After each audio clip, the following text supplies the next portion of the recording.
Ma'am Rewilin Cabaron sa tanang konsehalis sa SK o sa barangay may hapon.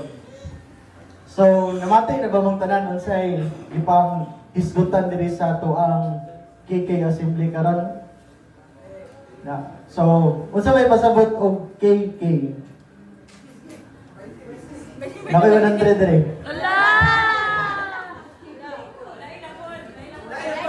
Unsay pasabot og KK?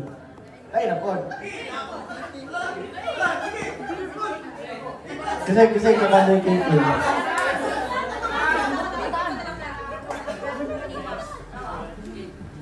Sa'yo masabot ang KK? Kabala ka, sa'yo masabot ang KK? Katipunan, kabataan.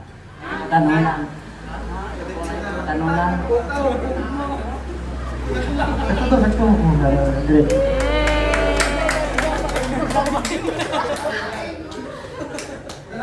Bitaw, kini KK Assembly, dili lang may naipanghatag si SK Pen, may panghatag si SK Chairwoman, dili nga na ang mensahe ni KK Assembly mao nga ato ang ibutang sa tong kaugalingon nga kita isip bag-ong tubod karon i-launch naman karon sa ato ang presidente ang bagong Pilipinas inline gihapon. So unsa may nakanindutan ni KK? Kining KK diri na to may baw-an og unsay mga ambisyon, mga goal ug labaw sa tanan unsay tinguha nganong naay SK. Kining SK giwala ni way back 2013 to 2016 because of some anomalies and corruption. Pero karon na may implementation sa Comprehensive Barangay Youth Development Plan or CBYDP, pareho ra na siya gihapon sa Comprehensive Barangay Development Plan nga kuano nilang kapitan karong February 4 to 6 sa Cagayan de Oro. So kita mga batan-on, nindot kayo ang gihatag nga pribilehiyo sa atong gobyerno karon. Kaya nga naman, gi-enforce og ayo ang ato ang panggobyerno isip mga batan-on. Atong pakpakan si BBM. Swerte kay Takay ato ang governor supportive kay sa SK. Dili ni mahimo tanan kung wala si Governor Uwaminal. Kaya nga naman, tungod aning mandato or balaod nga RA 107242 amended by 11678 nga iaag yung giingon yun dito nga kinahanglan ang mga batan-on mo partisipar gyud sa pag-build, sa pagpalambo o sa pag-asinso sa tuang tagsa-tagsa ka komunidad o barangay.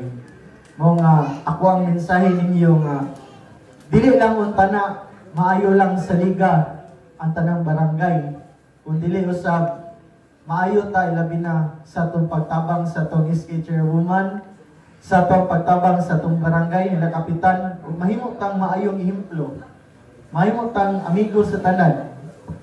Dili ta magkos og kagubot isip mga batan-on. Kay kamo or kitang tanan ang kaugmaon sa ato ang nasyon.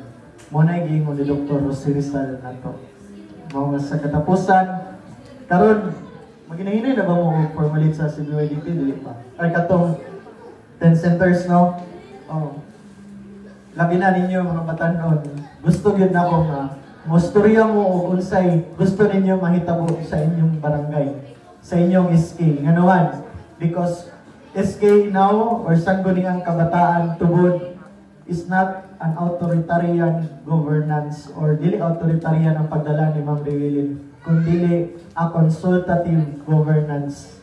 Kay kamo man ang magbuot, kamo man ang maghatag og rason or kanang kamoy maghatag or specific nga plan aron mahatag namo didto ngadto sa municipal level, ihatag ko na ni municipal level ngadto ni provincial level, ni regional level o ngadto ni national. Mga kita mga batan-on, tingog yun mo kay hagit yun nato nga motingog yun ta, mubarog yun ta isip o aron mo asinso ang ato ang nasod o ato ang barangay. Daghang salamat o may buntag atong tanan o may hapon sa tanan.